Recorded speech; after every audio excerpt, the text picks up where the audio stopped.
Welcome back to the Balancing Act podcast. I'm Andy Temte. On the Balancing Act, we talk to business leaders and industry experts to explore the balancing acts we play in our professional lives and learn about the events that put rocket boosters behind their career success. Today, we have Leigh Burgess joining us. Leigh is a former healthcare and education executive and is the founder of Bold Industries Group. She's also the author of Be Bold Today, and as you might expect, BOLD is an acronym that we'll learn a lot more about later. So welcome to the show, Leigh. Thank you very much for having me. Yeah. So Leigh's up in New Hampshire right now, and I'm in Wisconsin, very similar seasons. So I really appreciate you being here. Before we get started, I ask all my guests this question. Please tell us the elevator pitch version of your story. Sure. Yeah. So most of my career, I have been in the corporate setting until 2020 when I basically hit a wall of burnout from running pretty hard and trying to use the same thing over and over to fix things. And I had to choose me and my health primarily. And I quit my job without having, a laid out plan or the 6 months, runway or anything really planned out. And what I learned was the significant power of self-belief, obviously coupled with intention and action, gets you very, very far. So the first thing I did was create that bold framework that you just mentioned. And then I used that to really begin to build my business and what I would then use as my marketing funnel and to launch into what was the beginning of Bold Industries Group, really focused on consulting specifically. That's awesome. So you've already talked about one accelerant event. As you look back on your career, was there a key moment that you can share with us that just put rocket boosters behind your career, probably more on the corporate side of things? Sure, yeah. I think what I learned pretty early on was to advocate for myself. So I think it's a definitely a muscle that not many use as much as they could. It is very uncomfortable. It is not something that, feels easy to do all the time, but there is no one else that will advocate for you. So that might be in role or position, or we think of that around pay. But I usually would advocate for considering me for. So could I do that interimly? Could I step in and learn a little bit more about this? I think I have some ideas. And I was in just such a great environment for that at Duke. They let us do that, right? So they gave us the opportunity to learn, to stretch, to grow. And I think that really did accelerate my career because it wasn't just one dimensional. I was able to see things from a lot of different angles, from an operations and administrative and financial really vantage points. Did you come by that yourself, or was there somebody in your life that said, "Hey, raising your hand is the right thing to do here"? In my case, boss, very very early on in my career, a mentor of mine, Roger Lighthold, said, "Andy, it never hurts to ask," and I started raising my hand after that conversation. How did you come by the notion to just raise your hand and get involved? Yeah, I think I probably started earlier. I think it started with my mom letting me know that I belonged at the table. There was no reason for me not to be included. And it goes all the way back to second grade playing soccer on the boys' team, meaning they didn't have a girls' team at that time. I wanted to play soccer, so she signed me up. And there was a lot of, pushback at times about how to play or don't be so much like play like a girl. I heard that a lot. But my mom was like, you play like you want to play. And that meant, going at it and, sometimes falling down, but getting back up. So I think I learned it pretty early on. And I don't think I ever felt that it wasn't okay for me to raise my hand. Now, I think I got better at how to deliver the message in my 20s and 30s differently. And I think, kind of going through that evolution process of just kind of as you work in corporate and understanding kind of where to kind of, be able to share what you know and share who you are as well as your expertise. I think also my education has led me to have like more of a stratified experience versus just being solely in one particular area. So I have the background of business, the background of clinical, and then I also really enjoy the psychology behind change and implementation and things sticking and lasting longer. Yeah. Yeah. Well, there's so many people out there who are afraid to raise their hand. Hmm. They're afraid to look dumb in front of others. I like what you said about evolving your strategy when you raise your hand. Right. Roger Lighthold's advice that it never hurts to ask. Well, it does sometime if you ask. Yeah. I think people really do put it and focus those types of things just around pay or title. Yeah. And that's where I just want people to think a little bit more broadly about that, of think about advocating for your opportunities, advocating for your connections, advocating for different types of relationships. Like, can I be mentored by, maybe you're in finance now and you really would like some ops admin experience. Can I have, the COO as a mentor, or someone in, an SVP, or whatever, the title may be in your organization. But really thinking strategically about how to, understand whether it's your business or your operations more in a totality or a whole, like a 360 degree. I think that's always an advantage. So that's kind of how I would look at the puzzle pieces of what I knew really well, and then what could actually support or help me grow and know even more, or have the ability to understand how to strategize in a more holistic way. Yeah. Yeah, the whole concept of self-advocacy, I'm really happy that we're starting off there, because in healthcare you need an advocate, Hmm. and in especially in business, you need to be your own advocate. Yes, there are people that are going to stand up for you, but that's more rare than it is common. Yeah, So you might be really disappointed if you're expecting other people to kind of, So I think I got over that. Every now and then, yeah, even in my 50s, I still have a moment here or there, but it doesn't last as long. I think, yeah, and I'm not lowering expectations of others. I'm really just knowing that the only one I can hold accountable is me. yeah, And I really need to be the one that advocates for the path I want to take. And that includes the things that normally we advocate. And I think also an example most recently was working with a client where she had been given way many more goals than she expected, and it kind of came out of the blue. So advocating for her was having the conversation with her supervisor and saying, I'm flattered and honored that you gave me these, but can you help me understand how to prioritize them? Which right, ones are the most important to you? Because I do feel like this will stretch from a time perspective way out of what would be a normal range. So yeah. that's an advocating for what your boundary or your limitation of what someone's giving you. And sometimes we don't think about that as advocating. Right, right. So let's start with the basics here. Sure. Please tell us, a little bit more about the why behind you left your career, your corporate executive career, to start Bold Industries Group. Let's talk about that why. Yeah. It started off obviously with the health piece to it. So the mental health, the emotional, physical, all of that really had tanked because I had been working so much and so hard and long. So 17-hour day was a normal day. 2 hours of sleep was about what I was getting. And just to remind everyone, not that we've forgotten, but the middle of 2020 was not good in so many ways, right? Really? So yeah, and in healthcare, it kind of was another elevated experience. And I was running, the research organization. So we were really at the forefront of hopefully helping others as quickly as we could too. So enjoy pressure-filled environments, but I think it just got to a point where I had just done some things, worked too hard, and set up some habits and boundaries that I think I had, really expanded far past what was human. So after making that choice, really the first why was health. And the second why was I really wanted to move faster.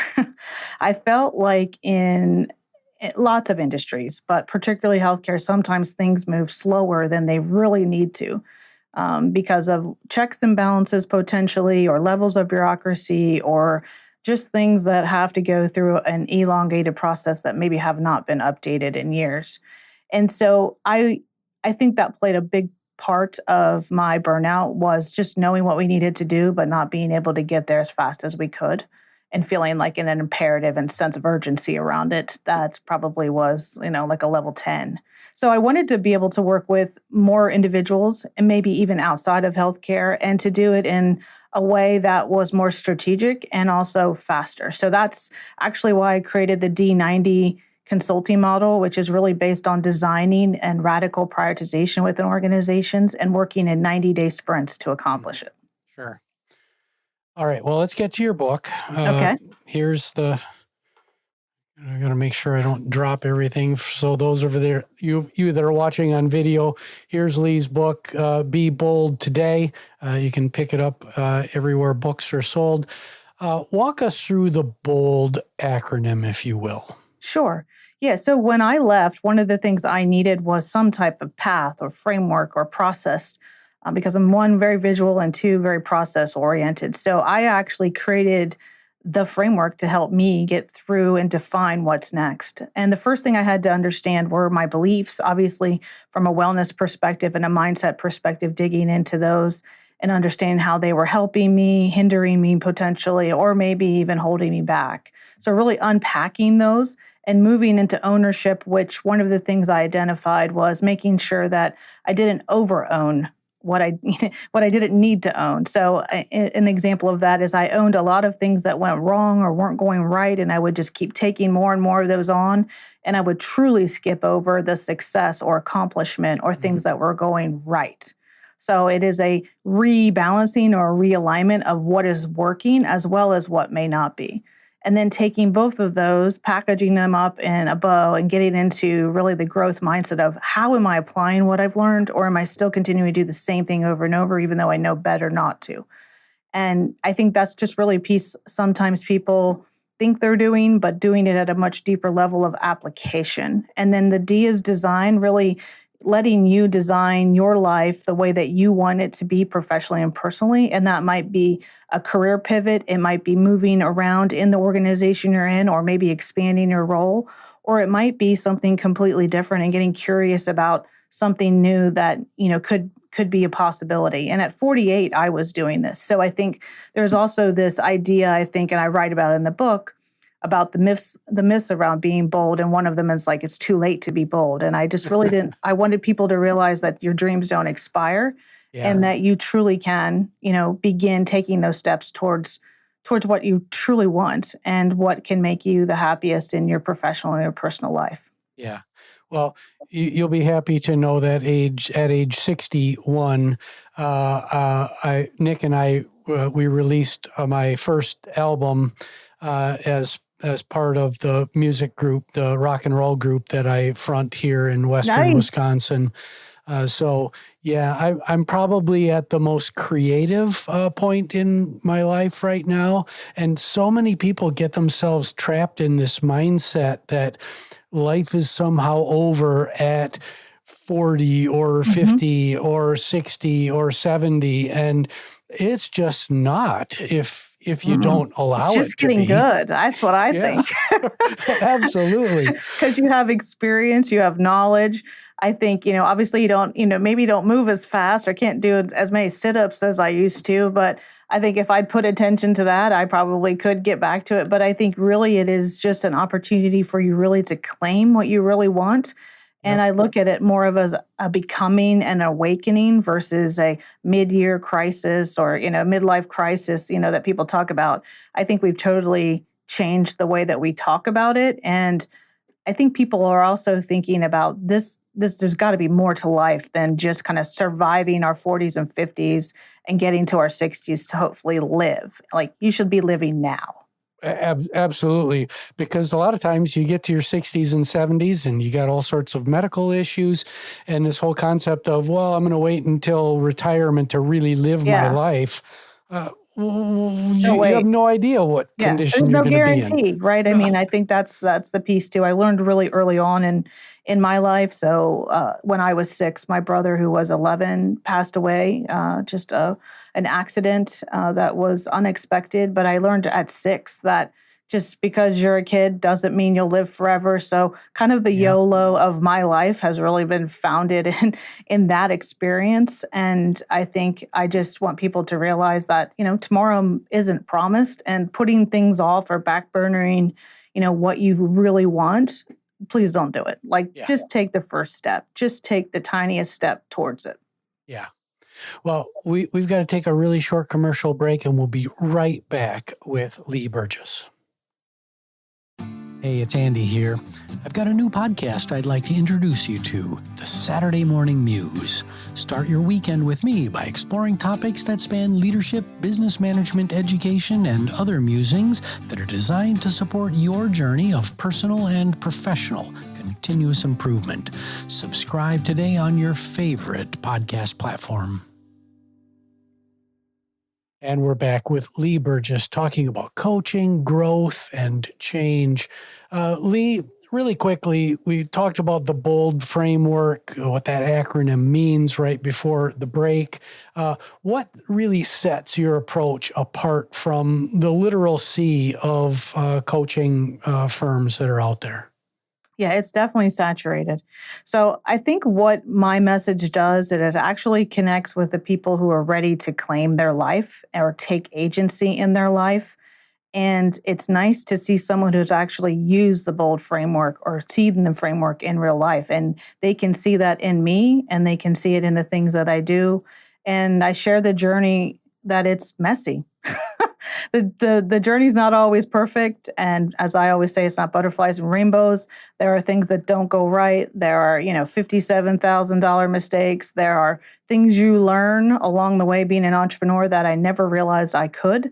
And some things that I'm doing that I never thought were possible. But you don't really know those types of things until you try it. So I think seeing someone actually be bold and do the thing, whatever that thing is that might kind of be coming up for you, I think that's what sets me apart, because it's alignment between my message and my actions. Excellent. The actions and the words, they go Mhm. together. So in terms of your target audience, are there any preconditions that need to be met for an individual or an organization to get the most out of your work? What's the mindset really have to be going in?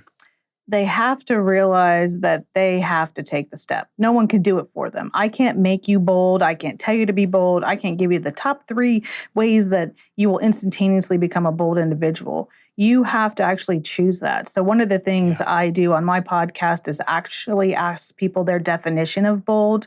And the one thing that is consistent across every single definition, and we have hundreds of them, is that it's a choice. So you have to choose to be bold, and you have to take action. So it doesn't happen by sitting at your desk and creating a great plan and manifesting that it's going to happen just by thinking about it and not actually doing anything about it.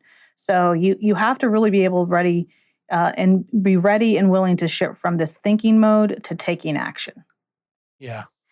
I'm somewhat perplexed about this whole manifestation concept that's swinging around in public discourse.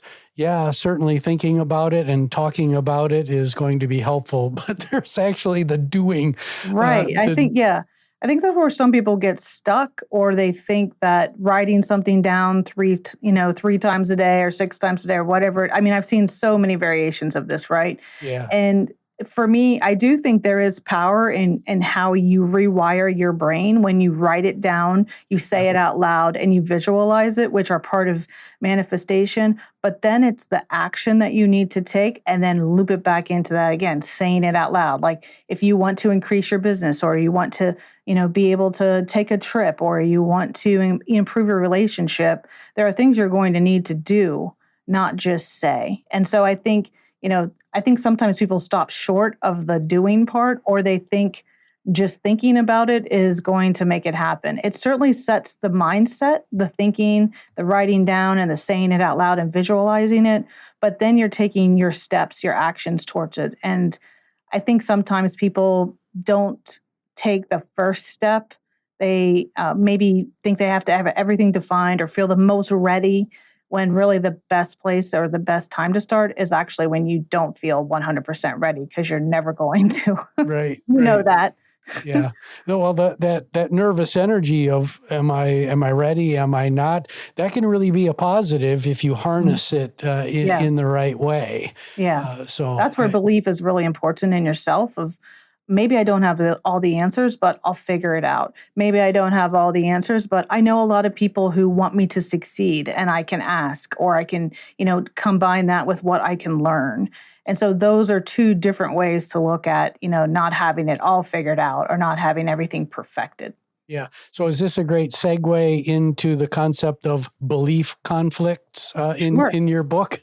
Yeah. uh, define belief conflict for us, if you will, and provide an example or two. Yeah. So I think one simple one. So the belief conflict is really when you have a value, you have something that you truly believe, and it is something that you really operate by. So, like, for example, being honest is very important to me. So I don't like when people are dishonest. It's hard to rebuild trust. And there's always in the back of my mind, like, are they being honest? Right. So, but here's a conflict moment. So when someone says, "Do I look good? What do you think of my hair? Do you like the dress?"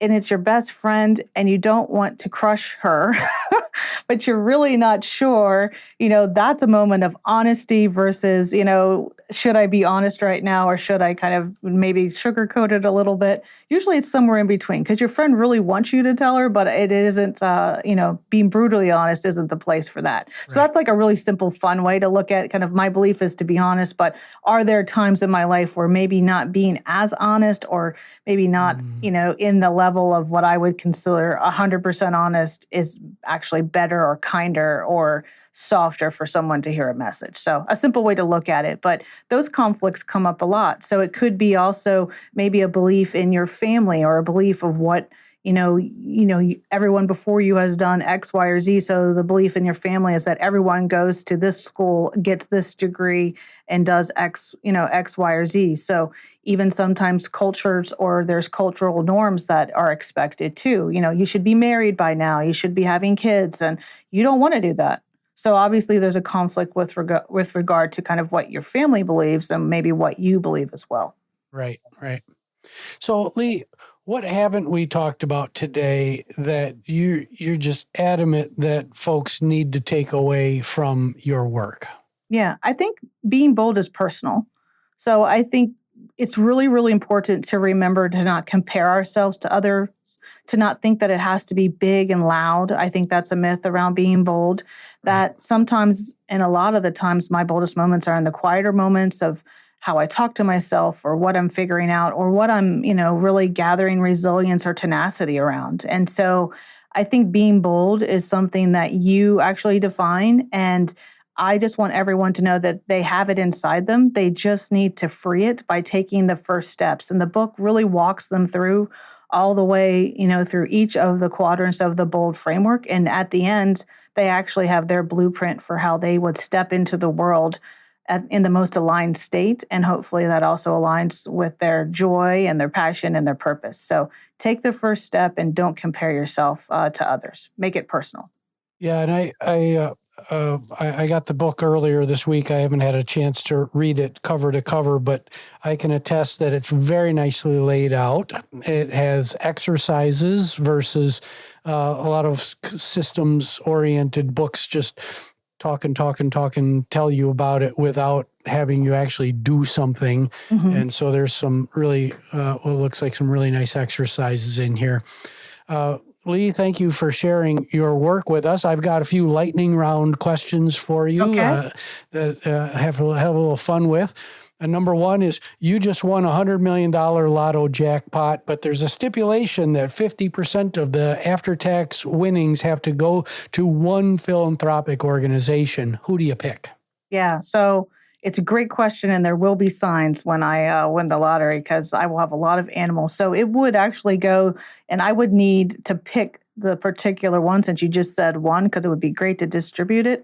Yeah. But for animal sanctuaries and something that he really focuses on saving animals or getting them out of situations that are unhealthy or unsafe or just not the place they should be, and that really ranges across all animals.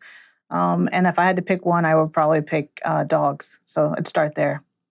Yeah, the explosion of pet ownership also brings with it that risk of animals not being in homes Yeah. that they should be in. So, Yeah, but there'll be signs for sure. yeah. All right. Well, the question number 2, I give you access to a time machine. You can send a message to an earlier version of Leigh Burgess. What's the message and what previous version do you send it to? I probably go all the way back to maybe the beginning of college, end of high school, and really just letting myself know that I don't have anything to prove and that I'm already enough. I Yeah. think I've been really hard on myself a lot of the time between then and now. And I think even now it kind of trickles in again, but just being kind and realizing that I was born enough and that I have nothing to prove and that living my life is really up to me how I want to do that. Yeah.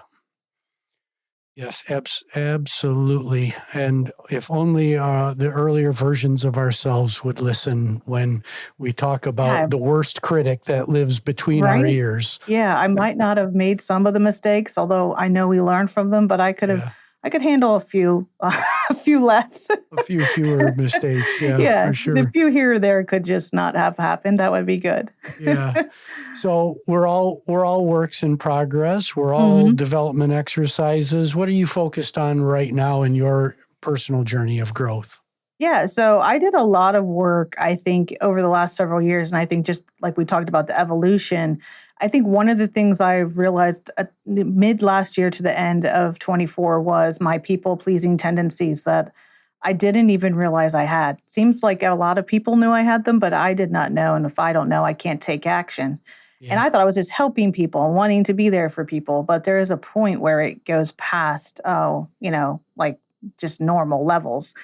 I think what I realized is part of that actually came from losing my brother and what I was trying to do unknowingly, not asked to do it, but I tried to fill the space for my parents with doing really well, exceeding all the time, never making Mm, them upset, never, I never wanted to see them cry again. So, like, I took that on at 6, and I think I just kind of pulled that thread through that if someone was going to be upset or something wasn't going to go as planned, I'll let me fill the gap, take on the responsibility, and do the work, which at times was very fulfilling. But done too much leads, I think, and led me to burnout. So I think that yeah. people pleasing was something just kind of an aha moment for me of realizing I don't need to do it and also to realize the signs when I'm doing it. Yeah. Well, you might enjoy the first song on our album that our producer and my business partner, Nick Temte, actually wrote for the album. It's called Consumed, and it talks precisely about this issue. So, Yeah, I love um, that. I also wrote an yeah, album, so this is kind of fun. One of the nice. things a couple years before I kind of made this move, I said, wouldn't it be cool to have an album and each song was kind of a life track of your experiences, right? So the Nice. album is your life, and each one's kind of a track. And Yeah. I helped write the songs with a band in Nashville, and then we wrote 24 songs. So I'll have to exchange. I'll have to send you some tunes. But yeah, they I think when you think about how to create and how to communicate, I think one of the best things that I've ever experienced, and certainly as part of my own health regimen, is music. And it certainly is a positive thing for me from my mental health perspective as well. Absolutely. Leigh, it's been lovely to meet you and have you on the show and impart your tremendous wisdom to our audience members. Thank you so much for being here. Thank you so much for having me. All right. My name is Andy Temte. This is the Balancing Act podcast. You can find us on all the major streaming services. Please like, subscribe, rate, and most importantly, share this public good with your friends and your colleagues. The show is produced by Nicholas Temte. See you next time on The Balancing Act.